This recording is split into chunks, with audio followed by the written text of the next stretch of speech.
그분의 그 가지고 계신 그 의학 기술로 많은 어려운 분들, 환자들 치료하셔 주시고 내성 보살의 사상을 모든 세인들에게 베푸신 어른이다. 예, 그렇게 생각하며 본인도 열심히 또 수행하셔서 불교의 정화 이후에 정화하시는 밑거름을 그분이 다져 놓으신 분이다. 예, 그렇게 저는 또 듣고 예, 그렇게 존경하고 알고 있습니다.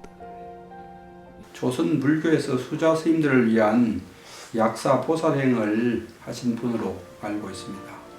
특히 이제 스님들뿐만 아니라 제가자들도 스나건에 와서 많이 치료를 받고 그랬었는데 이 돈을 받지 않고 하니까 그 스스로 시주를 했다고 합니다.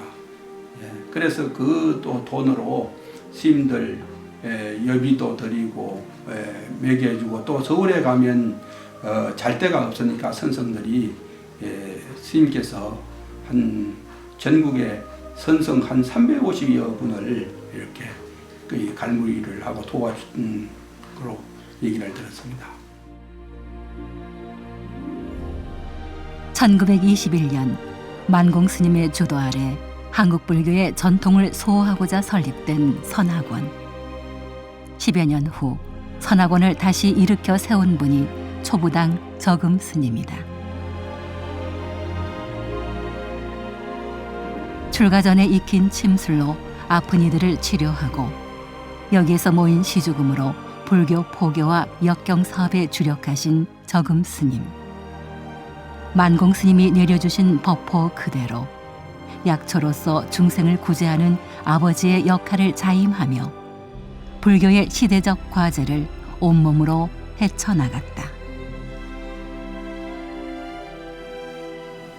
저금 스님은 이제 저희 할아버지하고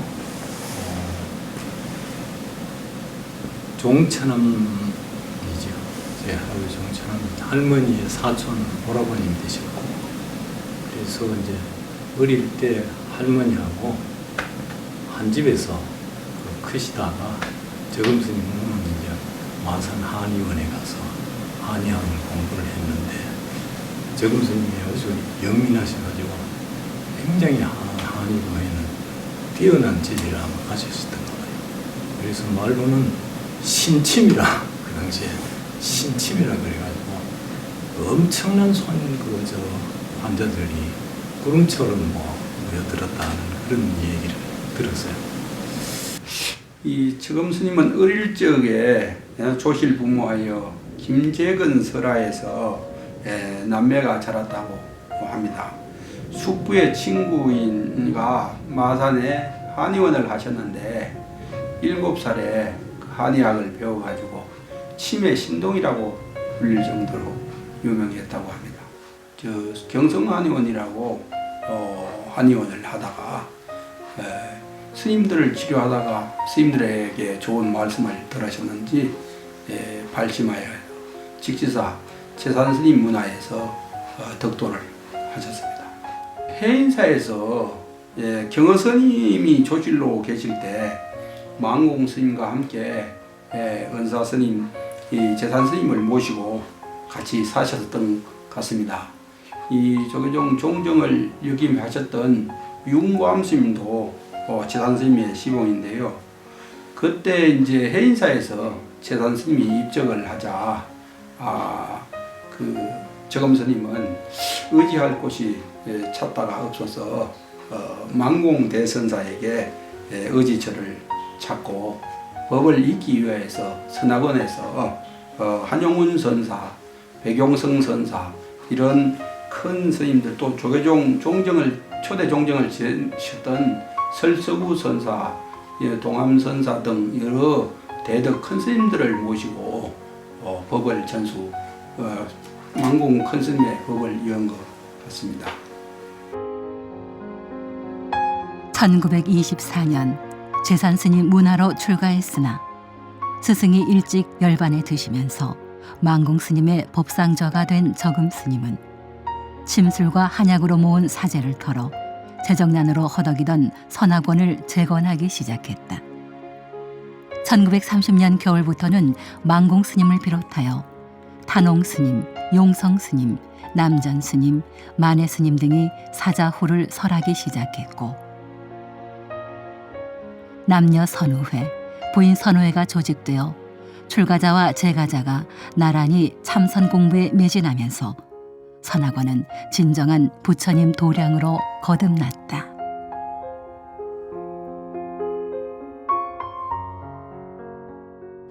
그때 이 선학원을 누가 창설해 지었느냐면 만공로 스님, 범어사의 오성월 스님, 또 여기 봉익동이 백룡성 스님, 그 스님들이 모두 수자 스님들이 오면은 대스승들이 잠도 안 재워주고 내쫓고 그래서 잘 데도 없고 해서 그걸 지었어요.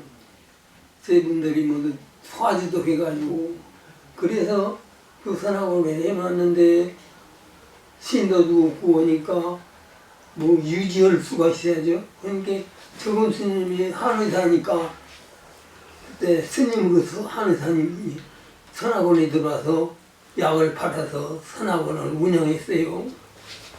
그래서 저금 스님은 선학원의 중창주다 이렇게 말을 많이 합니다.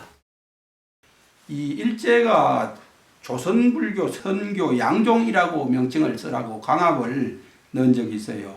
그래서 그걸 쓰지 않고 범어사 경성포교당이라도 이름을 썼다가 또 조선불교 선학원, 그러니까 선학원은 조선 총독부 사찰령에서 예속되지 않고 자주적인 불교 발전을 위해 가지고 사나 암을 사용하지 않고 원을 사용했던 것 같습니다.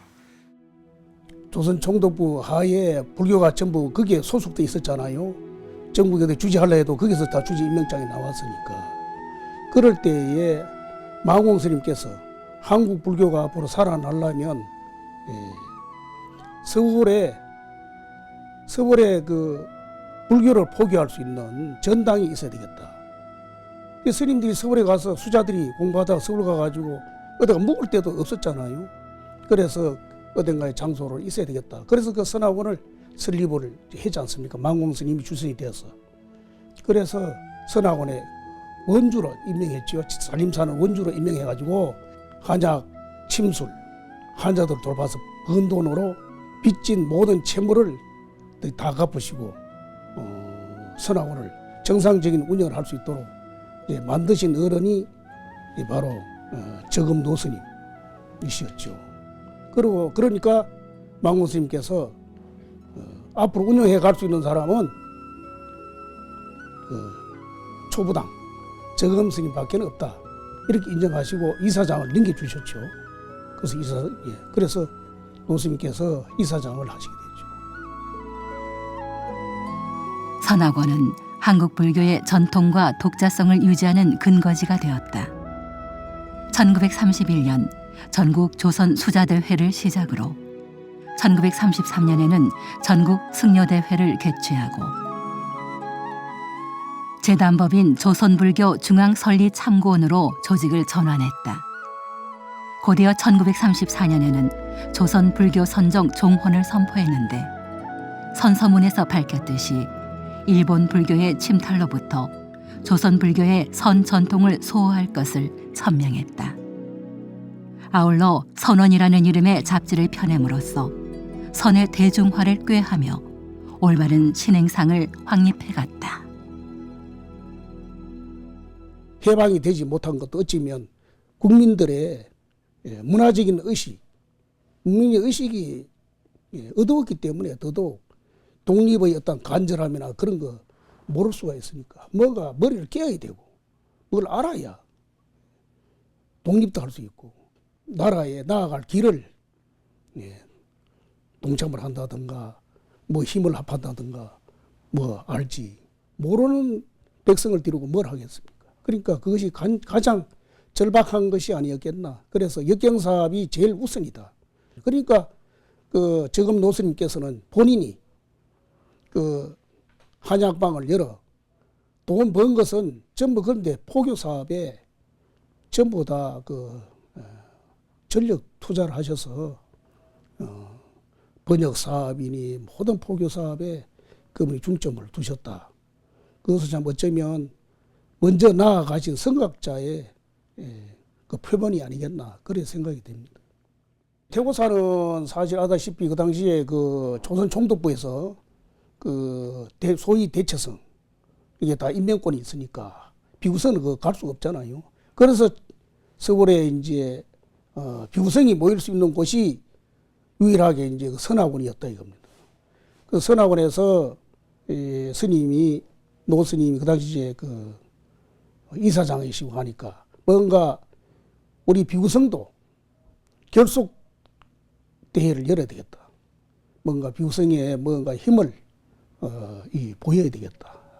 너무 침체되어 안 되겠다. 이래서 전국 선지식 대회를 고성 성녀대회를 이제 여셨죠. 그래서 32분의 전국의 그 고성분들을 모시고 제1회 그 성녀대회를 거기에서 선왕으로서 열으셨죠. 바로 그것이 바로 이제 초석이 처음 이제 시초 초석이었죠. 거기서부터 시작이 된 거니까. 거기서 결의하고 정화의 처음 불씨를 거기서부터 전국 성녀들이 단합하고 결속하고 뭔가 이제 한국 불교를 되살려야 되겠다. 또 수행의 도장으로 본연의 자세를 찾아야 되겠다. 그런 성녀 바로 대회가 전국 선지식 성녀 대회였으니까. 예, 지금 조계종 이제 문장으로 사용하고 있는 이 원이 3점이란 초안이 1931년 10월 6일 선학원 저금선사께서 이 참선선자, 나라동산원자, 선언이라는 선의 대중화를 위한 불교 소식지를 펴내시면서 최초로 도안을 사용하셨던 분입니다. 그 목차를 보면 이 만해 한용운 선사가 창간사를 쓰시고 불시선이라고 해서 석전 박한영 선사, 또 선화누설이라고 해서 백용성 선사, 조선의 선종은 어떠한 역사를 가졌는가 하는 권상로 박사, 꿈은 대언 스님, 자락은 고봉 스님, 이런 분들이 선언의 주 필진 같았습니다. 예, 전국 조선 수자대회를 개최해서 선우공제를 재단 법인 설리 참구원으로 전환하고 만공 스님, 탄홍 스님, 저금 스님, 용엄 스님 등 9분이 발기인으로 나섰다고 합니다. 그리고 1941년도에 그 3월 4일부터 13일까지 10일간 안국동 중앙선언에서 박한영, 하동산, 자운스님, 청담스님, 금호스님, 운어스님 등을 모시고 유교법회를 개최했다고 들었습니다. 예, 조선 불교 정통성을 회복 개성하기 위해서 범행단을 결성해 청정비구 성단의 기초를 닦았다고 합니다. 조선 불교의 정통성을 계승하고 선악과 계율을 선양하기 위한 수자들의 노력은 1941년 유교 법회와 범행단으로 이어졌다. 이러한 모든 과정을 뒷바라지하면서 전국의 수자들을 음으로 양으로 지원했던 저금 스님은 만해 한용운 스님을 비롯해서 여러 독립운동가를 돕는 일에도 힘을 기울였다. 제가 성북동 시무장을 한번 가봤습니다. 가보니까 거기에 보니까 글귀가 이터는 만해 선사를 따르던 안국동 선학원 벽산 김저금 스님께서 초당을 지으려고 북장골 송림 중에 52평을 마련하여 두었던 터였다. 저금 스님께서는 만해 선사의 말년을 위하여 내어드린 것이 발전하여 시무장을 짓게 된 동기라고 이렇게 쓰여져 있더군요. 이 집이 지금 보시는 대로 북쪽을 향해서 있는데 남쪽을 바라보면 이 산 너머에 일본 총독부를 바라보는 것이 되니까 나는 총독부가 있는 남쪽을 바라보지 않겠다. 그래서 집의 좌향을 북향으로 하도록 했다는 그런 일화가 남아 있습니다. 성녀로서는 당시 일제하에 독립투사들 많은 그 자금이 어려운 때 본인이 가지고 계시는 그 의수를 이용해 가지고 번 돈으로 독립투사들에게 그 독립 자금을 많이 대주신 분이고, 특히 그 당시에 성녀로서 독립투사로 대표하는 분, 만해 한용운 스님, 그 스님의 그 거처 시무당을 지을 수 있는 땅을 본인의 그 땅을 제공하시고, 또 그 지을 수 있는 그 돈을 제공해서 스님의 만해 스님의 그 거처할 수 있는 장소를 본인이 지어 드리는데 일조를 하셨다. 그것이 가장, 그 외에도 많은 독립투사들에게 많은 돈을 그 뒤에 자금을 대어서 독립하는데 많은 큰 그 조언을 하셨다. 그래 생각되며 좀 일찍이 돌아가셨지만은 그래도 많은 그 본받을 점이 많은 어른이라는 얘기를 평소에 많이 하셨죠. 이제 지금까지 얘기했던 것처럼 수행자로서의 또 시대 불교로 가기를 위해서, 또 그 당시에 암울한 그 일제 강점기 하에 나라를 되찾아야 되고 독립해야 된다는 것, 또 국민이 깨어야 된다는 것을 항상 강조하시고, 또 우리 백자암자 은사스님 같은 양반도 그 당시에 학교 교사직에 계신다 그러면 앞서가는 양반이잖아요. 그러니까 누구보다도 다 머리가 깨어 있는 분들이다 보니까, 또 그런 것을 추구해서 앞에서 일하고 있는 스승을 봤을 때 자기에게는 참 더더욱 시대에 저런 분이 필요하다는 분을 더더욱 간절하게 느꼈죠. 그 1945년도 12월 17일에 충무로 삼가 50번지인데요. 이 정토종 본원사를 이제 인수해가지고 저금 스님께서 호국 역경원을 세우고 초대 원장에 취임하게 됩니다.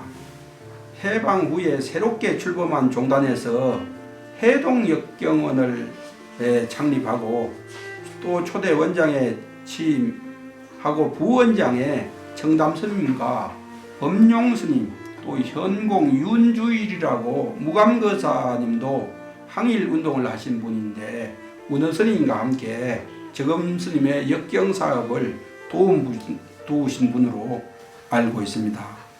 특히 이 불교의 모든 경전이 더더욱 그때는 거진 한문 원전으로 다 경전이 되어 있기 때문에 일반 사회인들에게 불교를 필라면 첫째 경전을 읽을 수 있어야 되니까 그 한문 원전을 갖다 놓고는 이럴 수가 없잖아요. 그래서 그것이 제일 가장 절박한 것이지. 그것은 오직 역경사업을 통해서 문자화를 우리의 말로 번역을 해서 세속인들에게 부처님 말씀, 아무리 부처님 말씀이 좋다 한들 중생이 듣고 읽을 수 없다면 그 무슨 소용이 있겠어요. 그것이 가장 절박했죠. 참 저금신이 훌륭하셨어요. 당신이 참 살아온 정도다 없애버리고 오로지 그저 대중을 위해서 노력을 많이 했어요. 그렇게 많이 했지만 그렇게 또 알려지질 않고 그냥 숨겨왔어요. 숨겨졌다고. 그렇게 지금 사람 정신님을 위해서 하는 게 없기 때문에 정신님이 누군지도 잘 모른다고. 우리 스님들 중에서도 정신님이 어떤 사람인가 그런 거 아는 스님도 별로 없어요.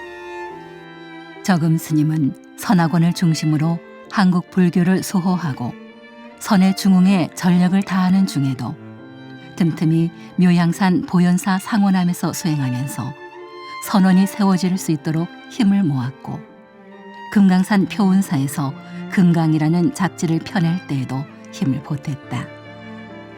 스님은 오직 한국 불교의 수행 전통을 복원하려는 일념으로 해방 이후에도 역경불사에 매진했고 한국전쟁 이후에는 불교 정화에 앞장섰다.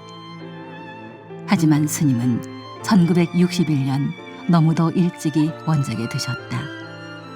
약사 보살의 자비심도 역경과 포교의 불사 원력도 그리고 불교 정화에 대한 염원까지도 그대로 간절한데 그 서원은 이제 어디에서 찾을 수 있을까?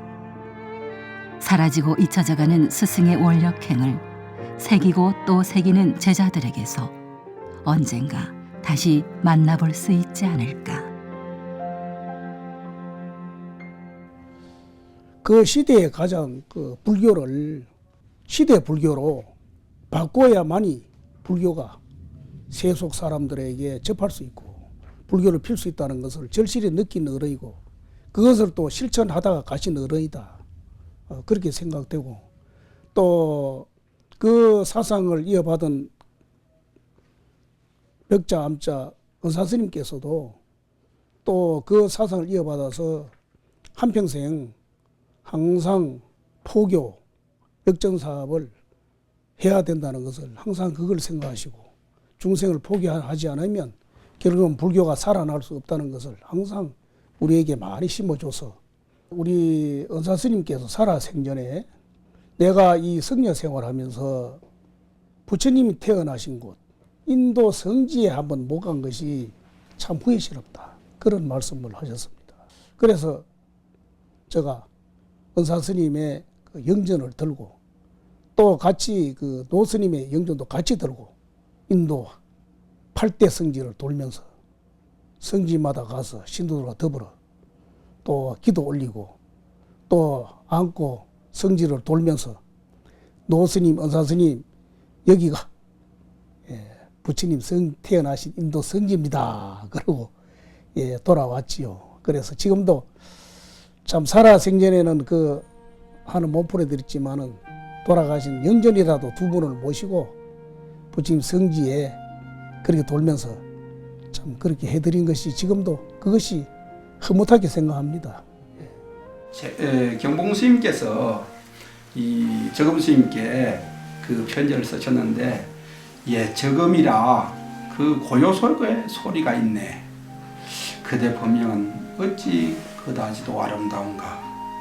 새소리, 물소리, 바람소리, 대숲 흔드는 소리. 귀를 간지리는 이슬 구르는 소리. 저금이라 고요 속에 소리가 있네.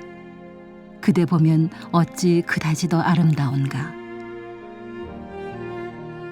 새소리, 물소리, 바람소리, 대숲 흔드는 소리. 귀를 간지르는 이슬 구르는 소리.